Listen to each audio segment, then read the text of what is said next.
గంటల్లో వాడు పెట్టలేదు. బీహార్లో గొడవ చేశారు, బళ్ళని ఆపారు, గుర్తుందో లేదు?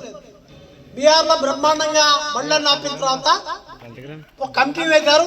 కమిటీలో ఒక 20% మార్కులు ఈ యొక్క యాప్కి ఇచ్చి ఈ ఆర్ఆర్సీలో మిమ్మల్ని సెలెక్ట్ చేయమన్నారు.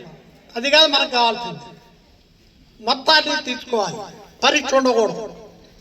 ఇది సుప్రీంకోర్టు కొట్టేసింది. ఇప్పుడు ఎక్కడ కొట్టేసింది? చెన్నైలో కొట్టేసింది. జీఎం గారి పనిష్మెంట్ ఇచ్చారు, మీకు ఐడియా ఉండి ఉంటుంది, యాక్ట్ అప్రెంటిస్. అయితే యాక్ట్ అప్రెంటిస్ యాక్ట్ మార్చాలని మనం పార్లమెంట్లో మోడీ గారి మీద గొడవ చేస్తున్నాం. తప్పనిసరిగా ఆ యాక్ట్ మారుతుంది. మార్చడానికి మీరే కారణం. మారాలంటే అన్ని యూనియన్లు ఒకటి చేయాలి, ఒకే జెండా కింద తీసుకురావాలి. ఆ శక్తి మీకే ఉంది, నాకు లేదు. ఎందుకంటే నేను రిటైర్ అయిపోయా, నాకు ఓట్లేదు. నేను జనరల్ తండ్రి కానీ నాకు ఓట్లేదు. నా జెండా ఓటేసుకోవడం నాకు హక్కు లేదు, మీకు హక్కు ఉంది.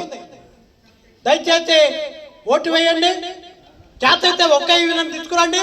ఆ రోజు మన సత్తా ఏంటో తెలుస్తుంది, మన దమ్మేదో తెలుస్తుందని చెప్తూ అవకాశం